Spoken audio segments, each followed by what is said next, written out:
Hello, and welcome to another fully live Friday news episode of Hacking with Friends.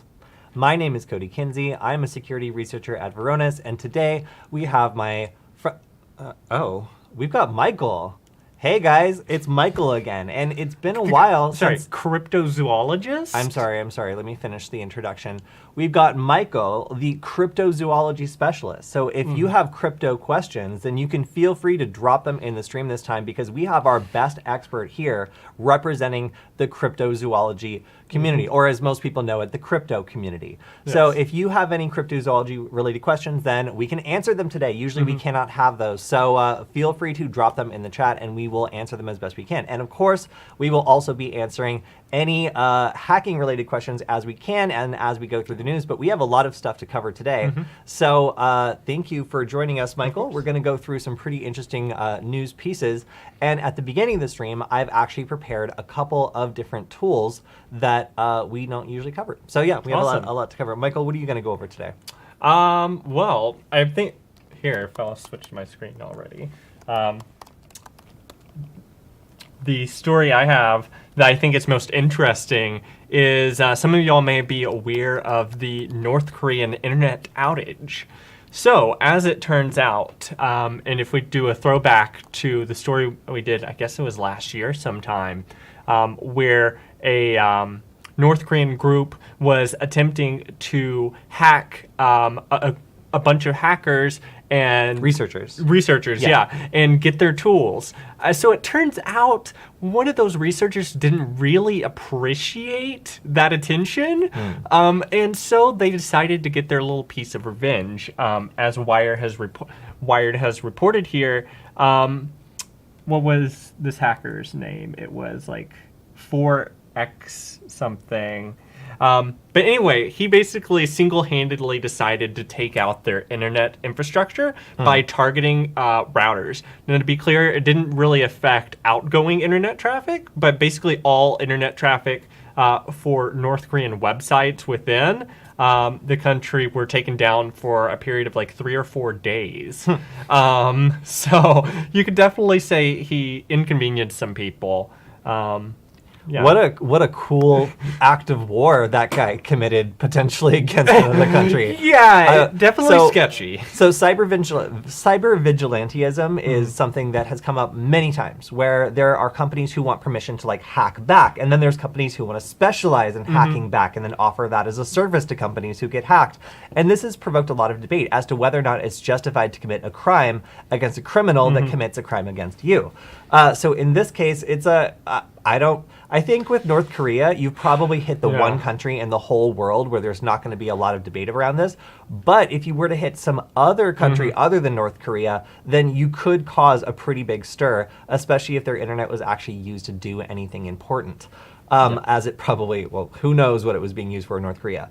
So really interesting story in that an individual took on an act that typically would be done by like a government, like attacking the infrastructure of an entire country. So for one, it goes to show that you probably shouldn't target security researchers as the like group that you're specifically going after when you're hacking. It tends to make them personally offended, and apparently a couple of them have the means to take down your country's internet. So that would be one takeaway from this is security researchers do not like personal attention and will give it in kind if you give it to them. Which could be devastating for your country, apparently. Yeah, it is very surprising to me, because normally in these sorts of situations, you would hear of like an entire threat group like attacking, like, you know, like we're hearing with Russia and Ukraine and various groups engaging in activities right now. But the fact that the one individual could take down the internet is pretty surprising. Now, to be clear, this isn't like some script kiddie. This is a pretty high-level security researcher who really knows his stuff. But he did describe the infrastructure that they're running as having vulnerabilities that have been well publicly known for many years now. And basically, they're running a lot of outdated software. So it definitely not something we would encourage doing. If you switch over to my screen, you can see that Netbox actually confirmed this and was able to see a measurable drop in connectivity in the entire country's internet. which again is pretty wild. So perhaps North Korea will think twice before targeting security researchers, or maybe they'll go big Sony and we'll see some sort of escalation. So I would say that North Korea also has a reputation of giving extreme amounts of personal attention when they feel slighted. So I know Sony people who still won't use their work email. So I guess we'll see what happens from this point on. But yeah, very interesting to see this case. Like international cyber vigilantism isn't something that often goes without punishment. But in this case, I think that, again, they probably picked the one country where they might actually get away with it. Well, interestingly, too, when I first read this, I was concerned, like, well, hey, isn't this really disproportionately affecting, like, just average people in North Korea? But as I read the story more, I realized North Korea, it's very hard to get access to the internet unless you're well off in North Korean society. So it would have disproportionately affected higher ups in their government and such, which is pretty interesting. Yeah, but I mean, unless they use those things for hospitals. Yes, no, that would be sad. Yeah. Speaking of internet, there is a current advisory out for Mimosa Networks. So if you're not familiar with Mimosa, they're a hardware provider for WISP, or wireless internet service providers. So they have a remote code execution flaw in some of their equipment. So if you're running any of their equipment, definitely need to patch that ASAP. Okay. Over on my screen, I have something that makes you feel like the CIA, and it's really cool. And I literally found this moments after the stream that we did last time. So this is a model of Tokyo that has all of the public data that's available as APIs pulled in and visualized. So it allows you to see the city as it is in real time and also access traffic cameras. So if you were doing some like Ghost in the Shell stuff where you needed to like see when a train was going by a specific area because someone of interest is on there, oh look, I can see all the trains. And in conjunction with that, I can see all the cameras that are available to take a look at that train as they progress through the city. So what's cool about this is I can get a look at a city in real time that I'm not in, and even follow specific trains and see exactly when they're passing certain cameras. It really is spectacular, and it's a really beautiful use of data and the way that you can take the information that cities provide for free and make use of it in a really immersive and interesting way. So this is just a really interesting data tool that I think will probably get a lot of people's imaginations fired up. If you haven't seen it, I tweeted it out, and I will probably also drop the link in the chat. But it is, I mean, lots of cities provide open access to data. I myself, as a beginner programmer, have used some of the APIs that the city of Los Angeles provides to make OSINT tools, just because it's cool to be able to learn how to query these and get data back. But being able to access this data live, live APIs is something that's really beautiful and cool. And I know if you wanted to practice, like the city of Los Angeles provides an API that shows you the location of every single bus and train in the entire city in real time. So you can build your own apps or visualizations around this data and make really cool and interesting things like this. So if you've never seen it, then definitely take a look at it, because it's a beautiful way of being able to interact with a city that you're nowhere near, but is providing real-time data that allows you to get a feel for what it's like. So really interesting tool, and one that I like a lot. Another interesting tool that I like a lot has just been updated. So Michael, do you know what YFight is? I vaguely remember. Isn't it one of the Wi-Fi hacking tools? It absolutely is one of the Wi-Fi hacking tools. So YFight is, man, it has been around for a really long time. It's one of the first Wi-Fi hacking tools that I learned. And what's interesting and cool about it is that it allows you to run through a whole battery of Wi-Fi attacks. And it does this automatically. So you select the targets, and then it just goes crazy and tries everything in the bag to try to attack this target autonomously. Now, what do I like about YFight? Well, it allows you to throw the kitchen sink at a target and just kind of like walk away and wait for it to work. What do I not like about YFight? It takes forever. Compared to some of these low-hanging fruit attacks where you can go after and try to see if you can do a pixie dust attack or something else that allows you to break into a router really quickly, YFight is painfully slow. So I have not tried this update yet. However, I am hoping that it's addressed some of the main issues with this because it is really cool to launch configurable attacks in an automated fashion against Wi-Fi networks and see which ones stick. The problem has always been that I don't have 5 days to go after 7 networks. So compared to other tools that might be more hands-on, I would rather run B-Side and G and just grab hashes all day and have 30 of them to choose from than spend 2 days on YFight and then get no results. So that's kind of the trade-off. It also sounds like something that would be incredibly loud. Yes. Oh, this is incredibly loud. Like, yes.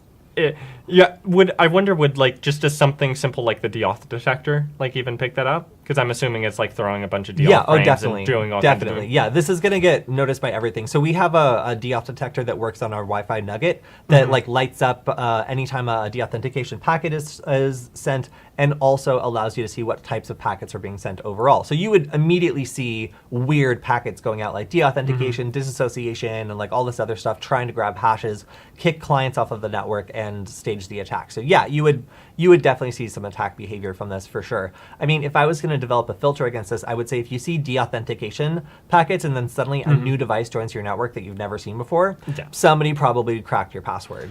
I will say before, I have put alerts on, say, our home network or whatever that alert me when a new device joins. However, certain phones will make that feature like so hard to use. That's my phone. Yes. Yeah, so my phone is automatically configured to change its MAC address every time it joins a new network or just periodically. So what that looks like to the network is like a ton of new devices are joining all the time. And that's great for my privacy because it means that you can't track me between Wi-Fi devices and my phone isn't just a beacon broadcasting the same number over and over.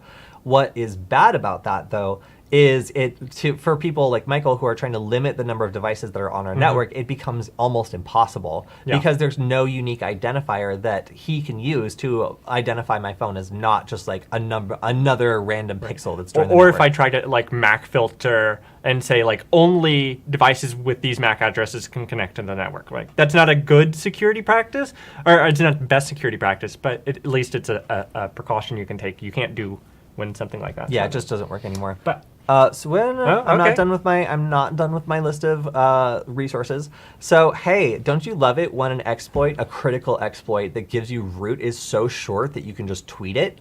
That is not often the case, but again, it was this week with this tweetable universal Linux privilege escalation exploit. So this is again so short. It's really, really simple to be able to run this. But if you want to see a more in-depth view of this, then our own Alex Lin, who is notably absent this week, has produced a Hack 5 video in which he looks a little bit sleepy on how to use PwnKit to get root access in seconds. And he packs this up into a Ducky script and then deploys it on the new version of the rubber nugget that he's been writing for the little nugget that we have. But you can, of course, run this on anything that accepts Ducky script. So that could be a USB rubber ducky, it could be a Wi-Fi duck, it could be whatever. This will work on it. So if you have a need to break into any Linux system, for pen testing purposes, you can just load this up on whatever Ducky script compatible device you have, and it should be ready to go if the Linux system hasn't been updated recently.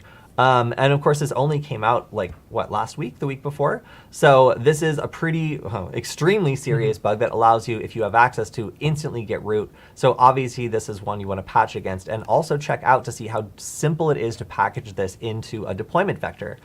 In this case, a seemingly sweet and innocent S2 nugget, which instead will just deploy up to 30 different payloads, of which this is now one. So you can check that out. And of course, if you want to pick up a Wi-Fi Nugget, you can check that out at hackhat.com, HAKCAK.com, or WiFiNugget.com, which I just realized Alex set up like 2 weeks ago. But yeah, very, very cool. Make sure to check out this video because it's doing quite well since we just dropped it yesterday. And really, it is pretty impressive to see all of the terrible payloads that he programmed. Did you know what he did? What? I'm sorry. So his payload, when he does it, gets root. changes your root password so you can't log in. It then like disables the mouse and keyboard so you can't like fight back against this, flashes everything these obnoxious colors, rickrolls you, and then reboots the computer. That sounds brutal. It is. This is probably the most annoying payload I've ever seen someone write. So like he could have done the whole episode just about this annoying payload, but instead, you know, he was kind of featuring this exploit as the big thing. But man, that is super annoying. Super annoying. I mean, the only thing that I would have added in there is where you take a screenshot of their desktop and then remove all the icons. You can't even log in. You Oh, can't even log wow. because it changes the root password. So after it rickrolls you, you're that's awful. It forces you to watch like the entire thing because it disables the mouse and keyboard. The only thing you can do is power off the computer because it just keeps playing the rickroll video. I think it's like the 10-hour version or something. So you're stuck watching the stupid rickroll video, and then the second 10 hours. and there's no way to get it working again because it's disabled the mouse and the keyboard. So like as soon as you finally power off the computer and power back on, you can't get in because it's changed your root password. Wow. This is the mean. Harsh. You guys, I really want you to appreciate how mean this is. Like after plugging this in for like 10 seconds, you are forced to watch a rickroll forever until you reboot your computer, and now you can't access it anymore. Alex is evil. Like, don't make him angry. And what systems does that work on? This works on Linux currently, because this is a Linux Yeah, vulnerability. right. So, like, obviously, if we were using this exploit for, you know, a Windows computer, it would just be like, what the hell is that? Gotcha. But yeah, so all right, so the last tool that I am featuring this week is something I did almost a year and a half ago, maybe even earlier. But this came up again after I had to service it in a windstorm. This is a really cool temperature sensor that is connected to a D1 Mini or an ESP8266 based microcontroller. And what's awesome about it is it can sit outside and it broadcasts the current temperature in Celsius and Fahrenheit as a Wi-Fi network name. So you don't need to connect to it. You can just always open your phone and see the local temperature outside if you want to. And I went ahead and put this into Gray screen of death. this 3D printed enclosure, which is a snap fit. It literally just fits with friction, and it has withstood some pretty crazy storms with no glue, like nothing really holding it together aside from just friction for about a year now. And then finally a windstorm like took some of it off because I decided to add a ribbon to the top so I could see the wind direction, and I certainly did. When the ribbon finally pulled so hard that it pulled the top off, but everything actually survived. So this only requires like a couple bucks in equipment. So if you want a really fun project that's simple to do and you have access to a 3D printer especially, you can 3D print one of these wind screens and then make your own version of this for really, really cheap. And I posted the code on GitHub if you want to do it. And also shout out to my friend Brandon, also known as BP, for programming this with me. And creating this really interesting little temperature sensor thing.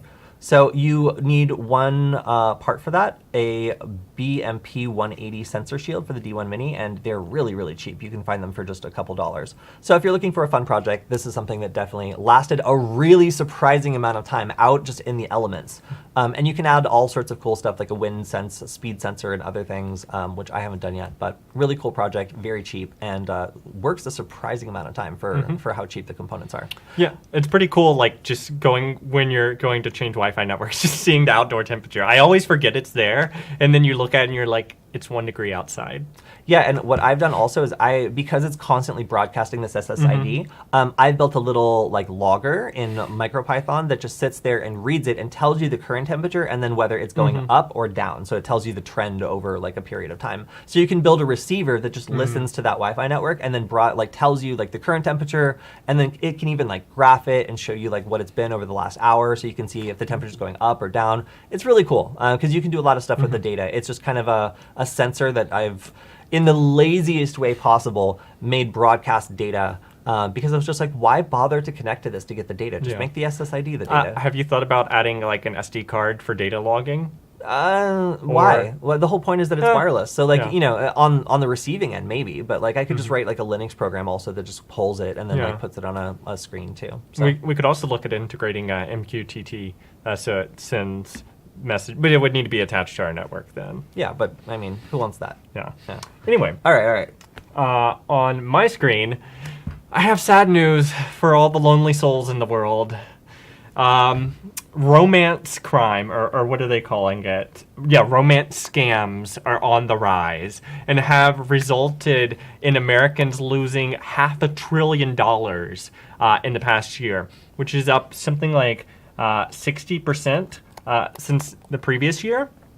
If you're unfamiliar with these come in many forms. So maybe, you're on a dating website, you meet an individual, they get to know you a little, and then they ask you to like send them a gift card or like do any number of things. And what they're trying to do is fish for either financial information from you, either bank credentials, login, stuff like that, or just generically scam you out of money. And it's really interesting too, because apparently the older you are, the more likely you are to lose more money in one of these scams. So people 70 years and old lose on average $9,000 to these scams, whereas 18 to 29-year-olds lose $750. That's because those people are broke. Yeah, okay, that's true. Maybe they don't have enough money to lose. I mean, it really is the perfect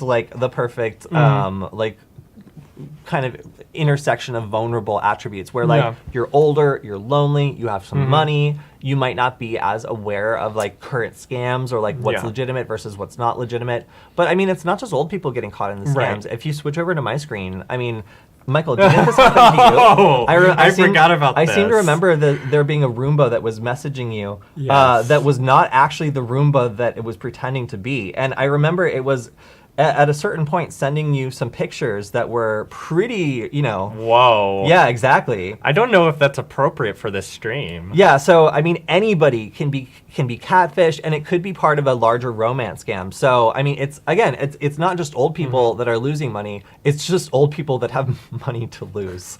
So, sorry for the burn, Zoomers and Millennials.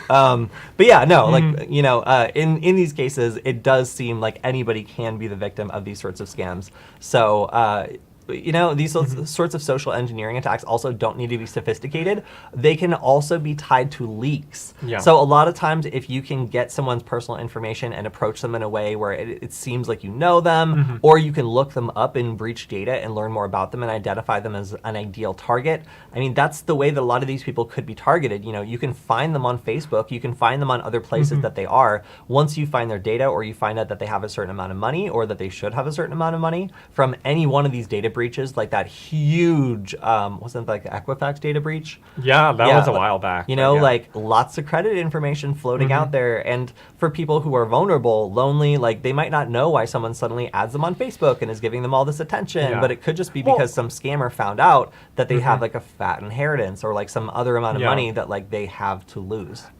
Also I would comment that I think a lot of these sorts of attacks are kind of spray and pray, and then they prey on the lonely people, right? Like there are people out there that don't get any attention, and then someone's suddenly paying attention to them and they're really into it.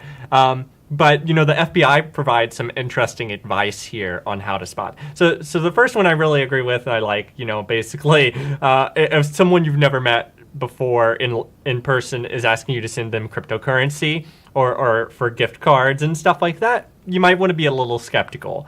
But another piece of advice that I think is a little like on the stalkery, sketchy side is try a reverse image search of the profile pictures. Oh, well, that's just, like if people are just like copying and pasting like pleasant white female in hats, then you can just like paste that image into reverse search and find it. Of course, like nowadays scammers are more sophisticated and they're using things like this person does not exist, or like other generative creators to make unique faces that look real, that they can make multiple photos of that are not real and they're not anywhere else. And that has made this a lot harder. But in general, most people are lazy, and a lot of these people haven't had to update their methods for a really long time in order to continue to get success. So making sure that this image isn't used in multiple other dating profiles or isn't available online in other places is definitely a good idea.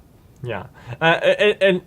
So the FBI provides some good advice here. Basically, use common sense when you're on dating sites. Don't send money to people, Anyway. Oh, but what if it's an emergency and they need it right now and you're the only person that can help them? Poor, pitiful me. Yeah. I would just say, first impressions matter. If someone's having an emergency and it's their first impression, they're probably always having an emergency. Yeah.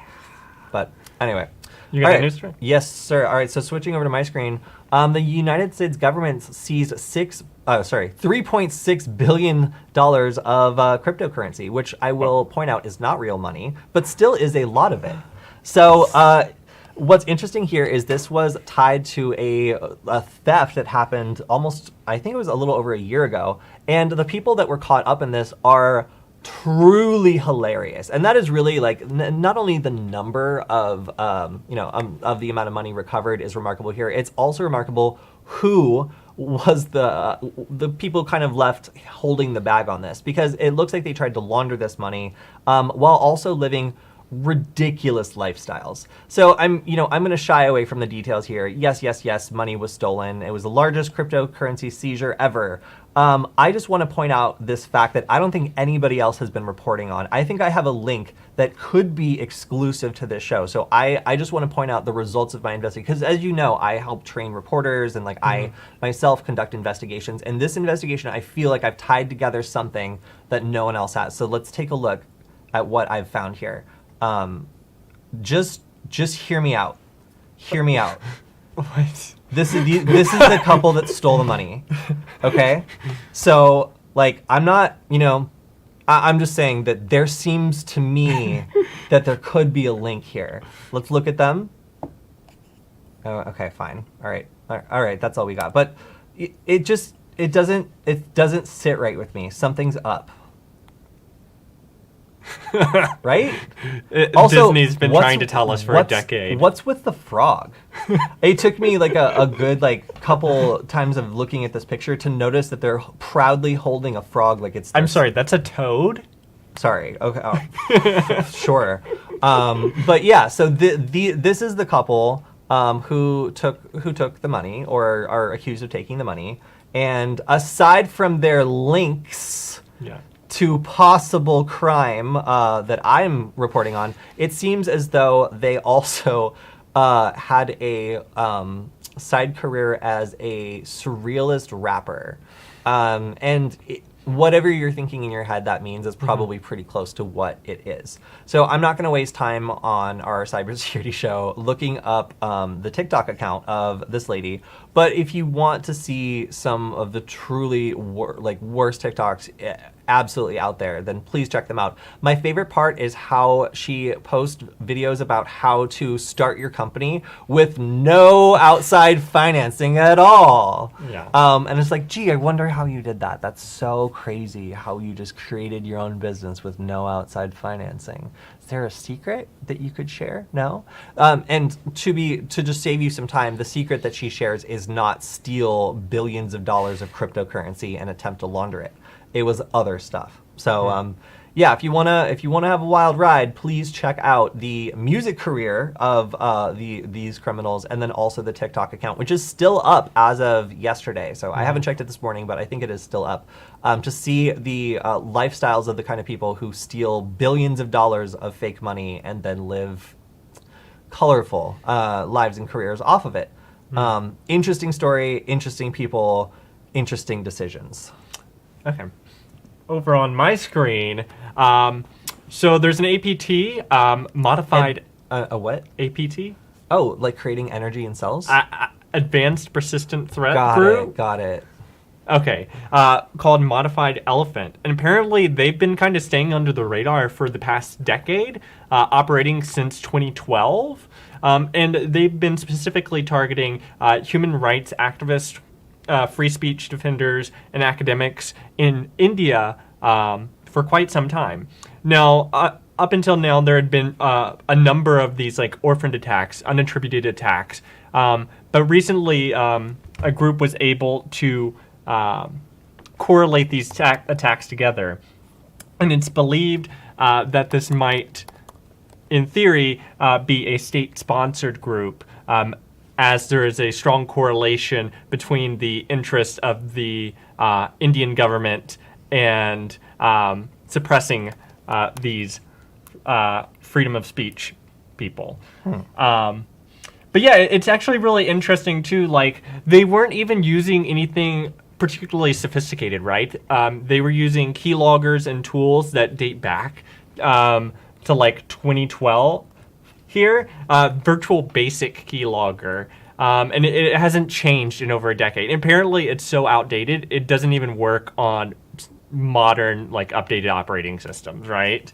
And these tools have been available on hacking forums for years. And it's just kind of crazy to me that this group could go for a decade without getting spotted while using such simple tools. I mean, that's kind of the play, though, right? Yeah. Like, if you don't want anyone to know who you are, you use the same tools that everybody else is using, and you just do the bare minimum to get what you need, because it means you're untraceable. Like, you could be some script kiddie that barely knows what they're doing, or you could be a nation state just going after really easy targets using tools that are actually really difficult to attribute. Yeah. So, and also, I think it really shows the power of these sorts of like spear phishing attacks. And like when you're targeting one individual, you know, the point is it's just like how much effort the attacker wants to throw. If it's a nation state that's against you, they're probably going to get you or get through at least one layer of your defense at some point. So that's why you need some defense in depth.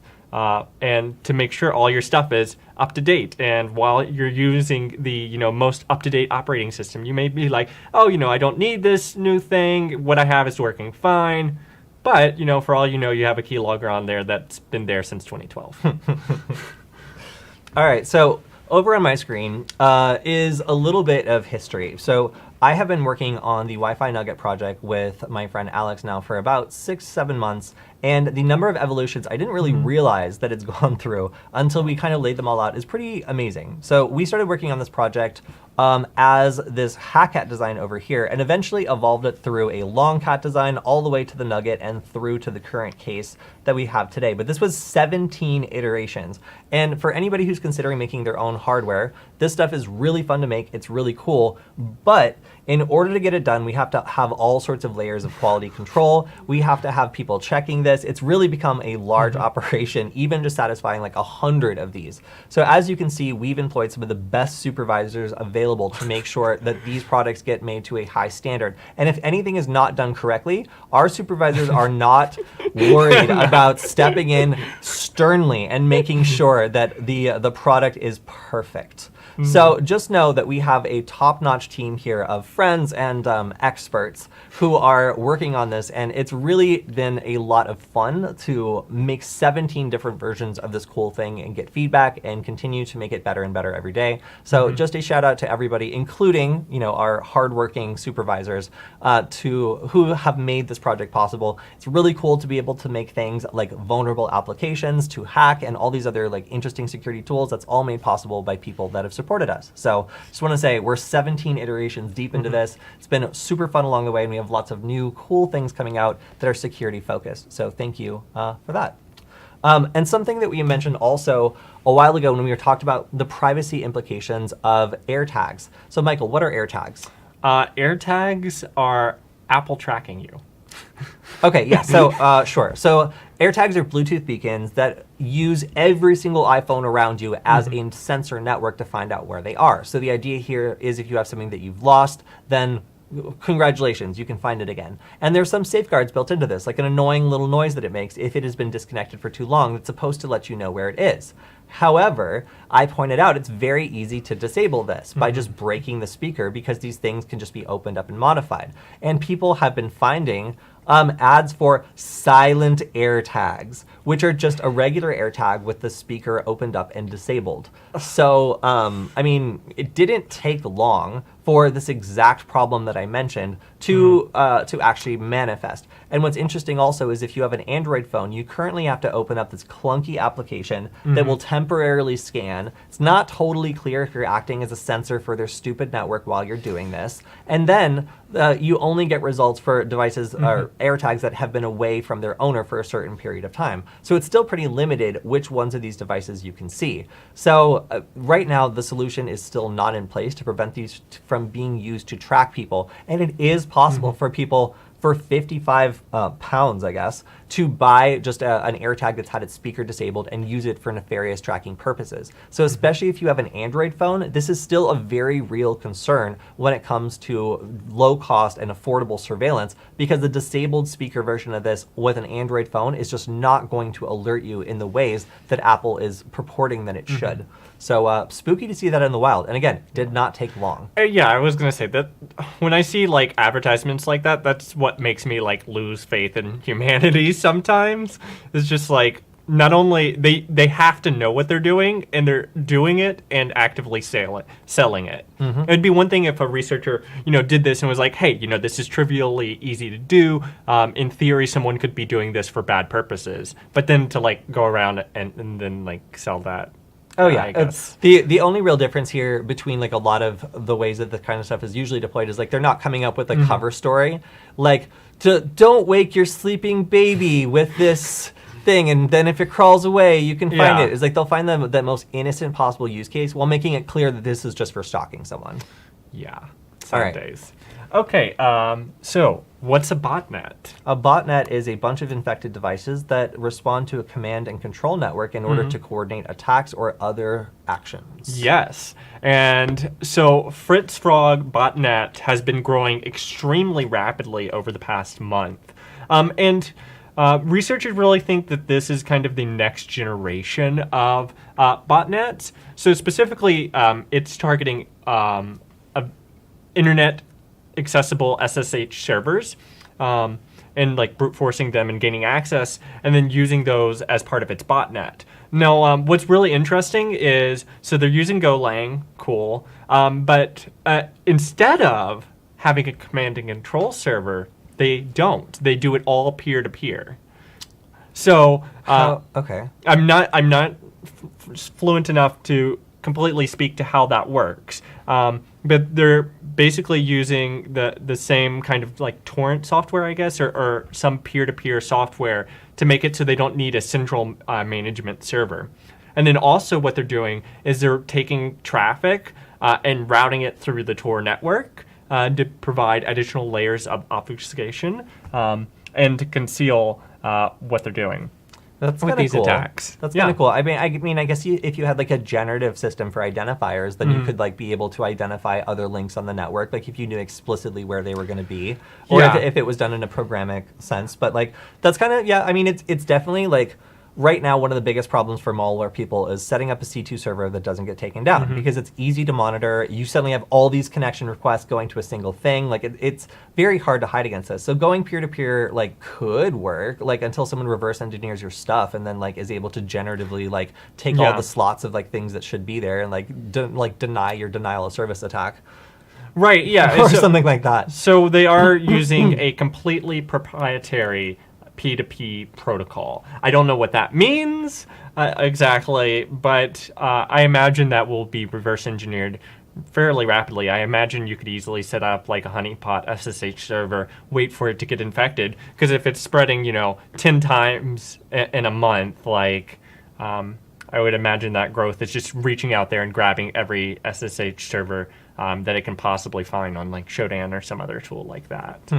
But yeah. Okay, so I've got a funny story from, I think this is the Seattle area.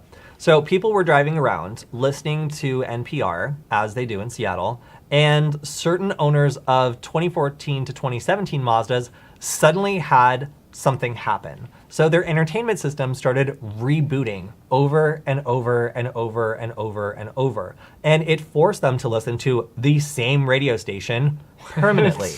So this is also so annoying that most of them ended up covering up their entertainment console because it just is always rebooting and flashing with the Mazda logo, which is very distracting when you're driving. So what happened here is pretty funny and goes to show how complicated cars have become and how reliant we are on some very obscure pieces of silicon that are now very difficult to find.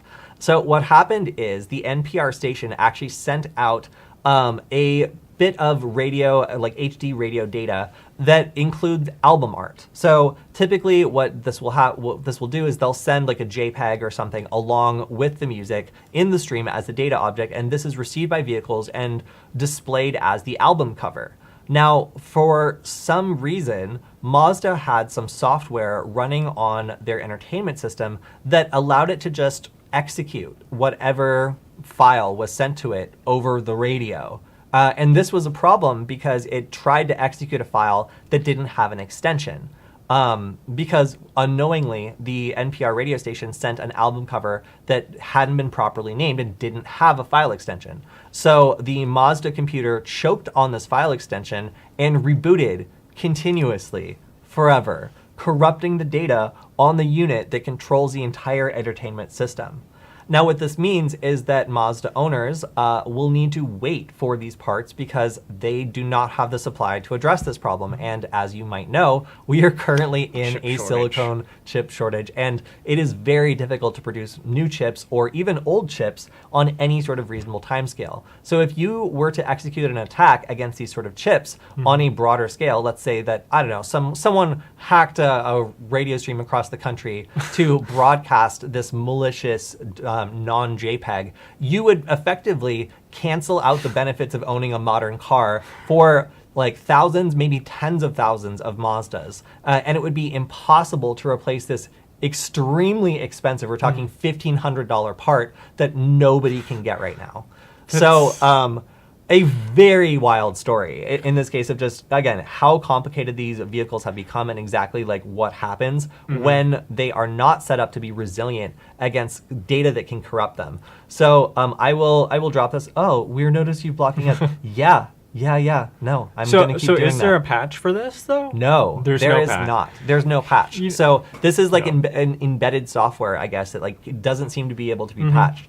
So nobody broadcast, no JPEG images in your area. Mazdas might not like it. See, that's where I have mixed feelings about like having cellular connected cars. Like it's not cellular connected. No. To clarify, what I'm saying is, if you did, you could easily, like, in theory, push a patch to all the cars to fix this, right? But you then can also like hack the cars from that connection. Yeah, no, that's why I'm saying. That's why I have mixed feelings. Is right, like in theory you could fix this, but then also in theory you would be opening up even more vulnerabilities. Yeah. I mean, and then your car's a router. Right. Like, and then we're talking about like botnet attacks distributed on all the service. Like, sure, make every car a proprietary router that only manufacturers get to update. Like, oh my gosh. Like, now then it's doing all this data stuff. It's like sending a bunch of data, receiving a bunch of data that's totally unauditable, and like, possibly running code that could allow people to do even more malicious stuff because they could suddenly have access to your car remotely and push like maybe an unsigned firmware update or something. Yeah. I hate that idea, but that's probably where we're heading towards. Right. Okay, so on my screen, speaking of cellular networks and such, Apple has another 0 day. In fact, it's the third 0 day discovered this year for Apple's or iPhones, iPads, and Macs. So essentially, this is a flaw in WebKit. And it's, I guess, a remote code execution. Pretty severe CVE. Severe enough that CISA, is there a fancy way to say that? CISA? CISA. Yeah, CISA. Let's go with CISA. Has issued a warning and mandated that federal agencies have this flaw patched by the end of the month. So pretty severe. Okay. So at Varonis, we have a research team that the Varonis Threat Labs, I believe that they're called. And one of the things we have a lot of debates about is how we should disclose vulnerabilities. And I can't get too much into it, but this has been a problem sometimes when people don't like the way we disclose vulnerabilities. And it's really important to have these conversations because they affect so many people. They affect us, the research team. It affects the users of the company that that has the problem that we're objectively trying to protect or inform. And then, of course, it affects the company who is providing the service that has the vulnerability in it.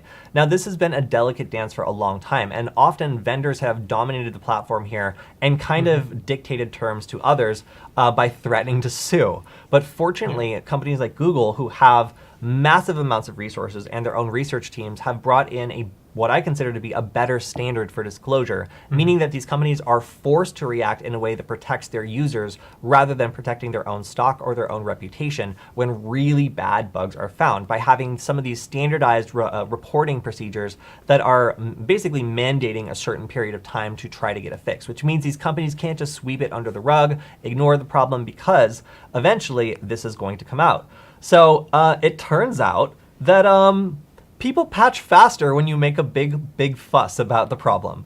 And having a big company like Google that literally doesn't care about getting sued. You know, like, sue us, get in line. Like, we don't care. Like, we've got lawyers on we retainer employ for like this. a quarter of lawyers on Earth. Like, sure, sue us.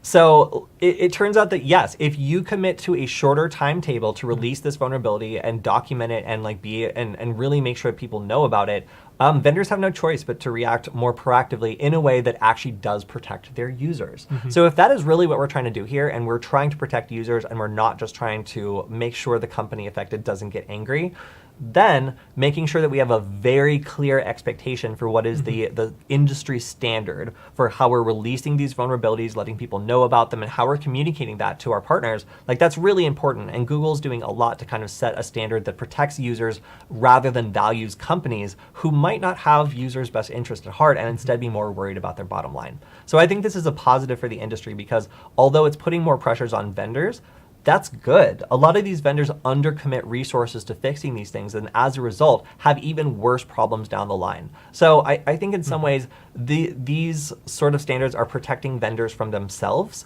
and really forcing them to adopt best practices and make sure that they do not ignore this stuff, because then it goes from like a technical hurdle that needs to be handled promptly to a PR nightmare that causes a huge decline in stock and some real big problems if they're not prepared.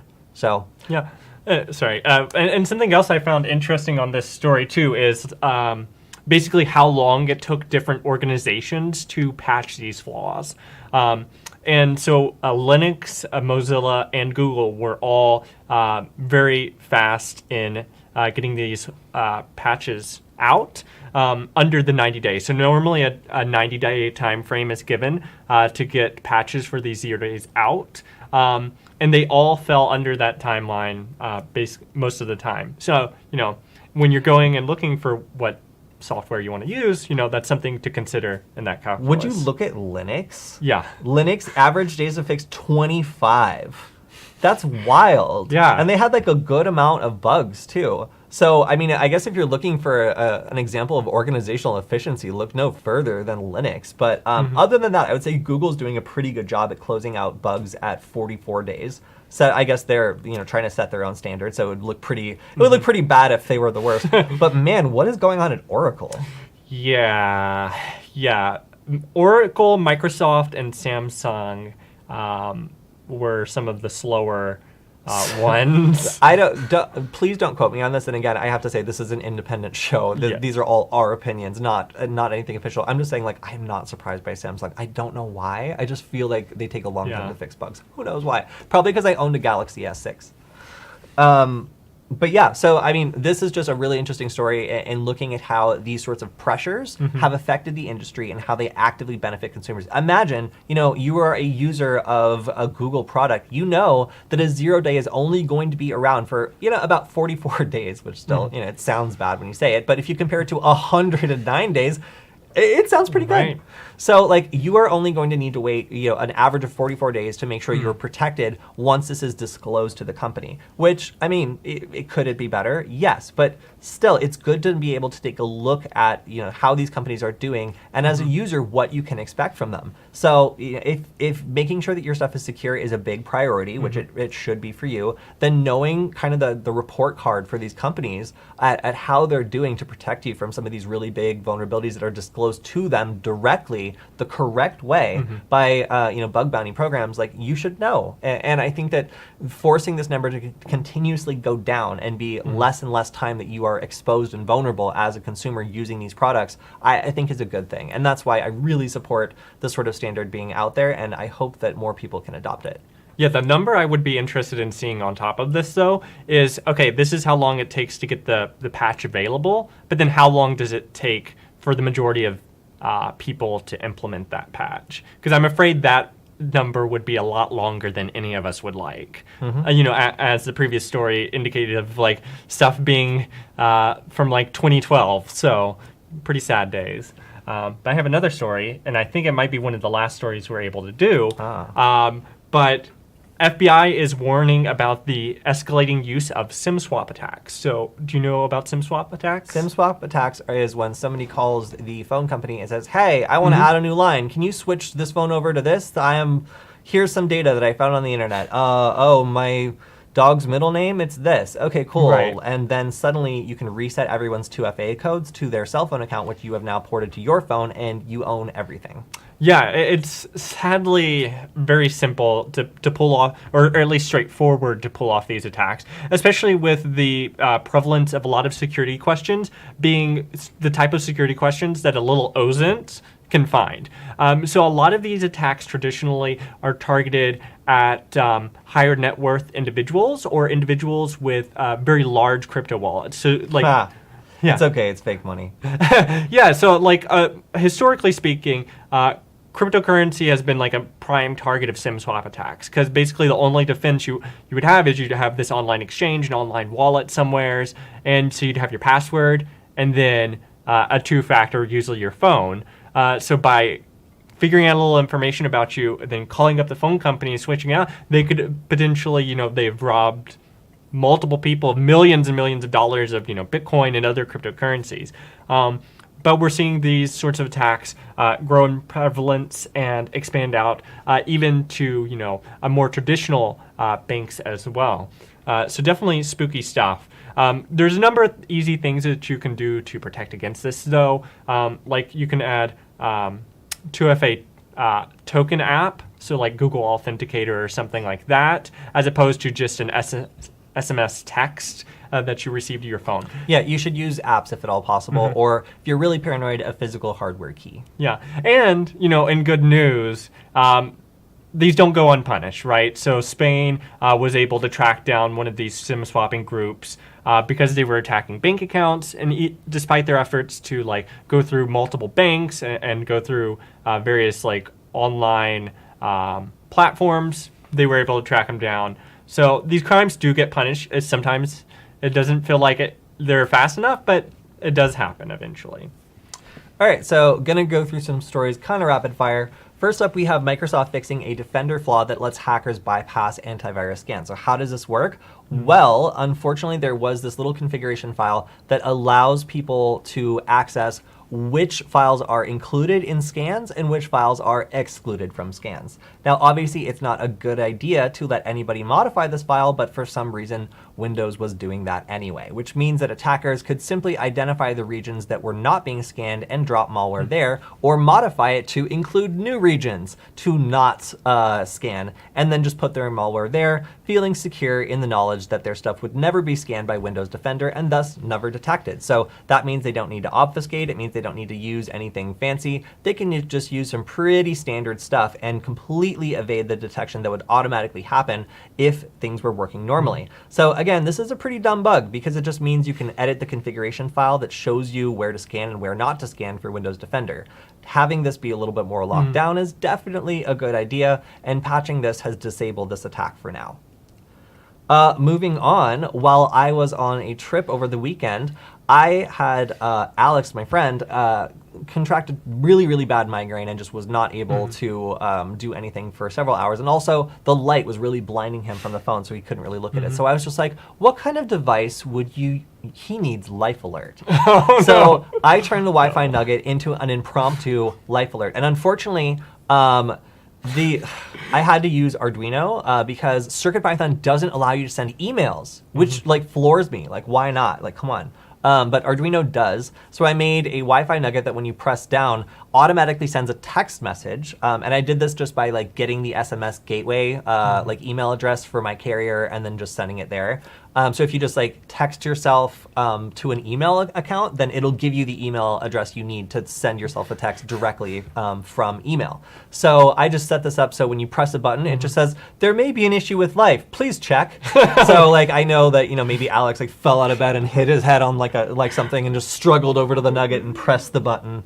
I know to call 911.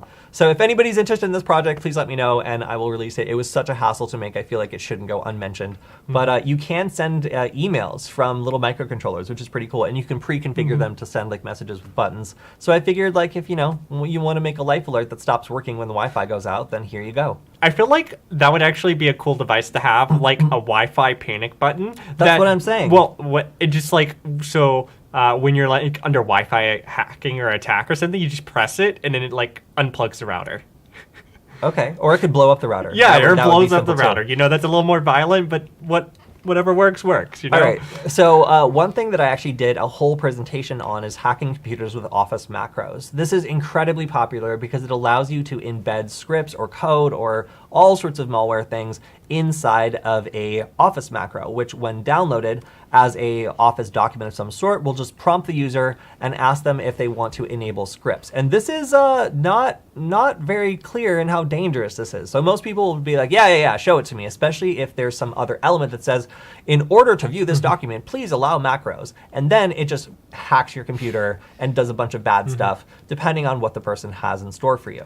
So Microsoft is proposing to change this, and we've seen the first mock-ups of what this is going to look like. So before, it just said, security warning, macros have been disabled, but like, what does that mean to the average person? So they just click enable content, and boom, you are hacked. That's it. You have to click one button that is white, not red, nothing. And I believe in a previous stream, I was like, this should really be red and way more locked down for how easy it is to abuse this. And that is, maybe they were listening. If so, you owe me money. But anyway, they decided to make it, I guess this is more like pink. So, all right, fine, Microsoft. You didn't go with exactly my idea and make it blood red and flashing. I will also point out the button is also white. Still. Yeah, but the button doesn't enable content. The button says learn more. So now it's like going to a page like in like Mozilla or whatever where like you have to click on like in order to proceed to it after there's a certificate issue or something else pretty substantial, you have to click enable like, learn more, enable content, whatever, and then finally navigate it to like 4 clicks later. This will automatically block the content from being executed. It will automatically make it more difficult for the end user, especially an inexperienced end user, to enable macros. Because what the hell do you need macros for, lady? Like, you don't need to open that on your home computer, it's just, this is something that is used to target so many people, and so few people understand what macros are used for, so they just enable them. It's just like, I've seen my mom like almost click on this so many times, and that's who I was like in my imagination addressing. She's like, should I click on this? And she'll send me a screenshot and be like, no, absolutely not. Like, that's not what that's for. Abort, like, no. abort. So like having this be up there and preventing people from actively just clicking a button and getting hacked is a really, really, really good update, and I'm very, very glad that they did it. Yeah. Okay, so carding forms are something that have been a reliable Russian export since the mid-90s. Carding forms are everywhere, and this is where people go to get money for stolen credit cards that they got from a credit card skimming operation or whatever else. They're able to basically turn these pieces of information into cash from people who are cloning debit cards or have some sort of scam involving needing lots and lots of credit cards. So meeting these two ends has been something that has been like, I don't know why so many of these carding forums have been Russian, but they just have been. And that's been the way things are for a long time. But it looks like that might be coming to an end as Russia is going after more carding forums and more hacking groups. So this one now is displaying this very stern warning, which warns that it is illegal to steal credit cards. Oh, and then there's also the message, which of you is next? Okay. That's more of what I would expect from Russia, that's frankly. Yeah, that's what I'm saying. So it does appear that some of these carding forms, such as Sky Fraud, Farem, and Trump's Dumps are now down. So again, like, it looks like the Russian government is now taking a more active interest in some of these groups that have been allowed to operate for quite some time and have kind of become like a staple of the internet. It's like, oh, you need stolen credit cards? Go to some sketchy Russian carding firm. Maybe not anymore. So speaking of people that are getting what's coming to them or finding out, we also have a NetWalker ransomware affiliate. So it feels weird that we're in the timeline where I have to explain what a ransomware affiliate is. But this is someone who doesn't write ransomware. They just buy it off of a forum, fire it up, let it brute force attack the internet, and whoever it happens to grab, they try to extort money from using the built-in tools. Are they a programmer? No, probably not. They're just some person who has enough money to buy this program and then turn around and use it to attack random people. So it turns out you get 80 months for that, at least in Canada. So this is a Canadian citizen who went ahead and started attacking others. And unfortunately, this attacked a bunch of other Canadian citizens, which made it relatively easy to prosecute him, as he made multiple statements online alluding to his employment as an IT worker for the Canadian government. So really didn't do very good like life of crime separation here, I guess. But getting involved as a ransomware affiliate operator is not like running a Denny's. You know, there's a lot of like extra crime that has to happen in order to make all the ends meet, because it looks like this person had stolen tens of millions of dollars from, or rather caused tens of millions of losses. That's a much more reasonable figure, I guess, seeing as it's just like damage to computer networks and stuff, to various people that he had attacked. So 80 months in prison, that kind of makes sense when you're going around attacking people's networks and services and then demanding money for it. Again, not exactly running a Denny's. All right, so this is a positive for people who have been affected with ransomware. And this is actually like very strange that this happened on Bleeping Computer. So apparently the ransomware universal keys for the Egregor and Maze ransomware were released on the Bleeping Computer forums by a user who claimed to be the developer. And they're just like, yeah, this is a planned leak. Don't worry about all our guys getting arrested. That has nothing to do with why I'm doing this. Everything's fine here, and I'm having a great time. P.S. Never forget that everything you perceive is only the dream of God. Complete your task. I don't know what that last part means. I'm glad it was a postscript, though, so it's clear that it's not connected to the rest of the message. But, I mean, for whatever reason, we have all these master keys for this ransomware, which should allow people who have been affected by it to decrypt without paying. And that is a really, really good thing. So, you know, I have no way of telling this malware author to, like, blink twice if you're in distress. But, like, I feel like maybe they... I don't know. Again, these are all personal opinions. Something got lost in translation there. Something is up with what's going on with this ransomware group. So like, everyone is having such a good time here. Here's our livelihood keys. Don't worry. I did this for fun. Who knows? Who knows what's going on over there? And then finally, crypto miners have become a big problem because when in the evolution of vulnerabilities, when a vulnerability comes out, one of the first people to strike every single time is the crypto miners. I do not know why, but they are so fast on their game that like pretty much any vulnerability you can think of is first used to run a crypto miner. And fortunately, Google Chrome is now able to do this detection without using a software client. So without needing some sort of other program, it can detect the traffic that's indicative of crypto mining and be able to warn you if like your browser has been compromised or if there's traffic that's indicating that's going on without your permission. And again, that is a big deal because people will embed JavaScript crypto miners and all sorts of other things to try to make use of these vulnerabilities and infect browsers or other computers to do crypto mining for them, which is a big waste of electricity to dig up some fake money. So Google Chrome can now help save the environment by cutting down on emissions, by rooting out these cryptocurrency miners that are running without permission and making sure they can't do what they're doing. I see a lot of chats coming into the window after I made that statement. Whoops. All right. So they're very offended by your anti-cryptocurrency rhetoric. I'm going to check. No, literally no one is offended. All right. Thank you to everybody who's been in the chat today, and also thank you to Michael for coming off of your cryptozoology adventures to co-host today. Alex should be back next week unless something terrible happens while he's tracking the chupacabra. Yes. So very dangerous beast. You would know better than me, buddy. But yeah, so we will see you guys next week. We have our weekly Q&A stream on Tuesday, so we will see you next then, and then we'll be doing this news stream again next Friday. So talk to you then. Have a good weekend.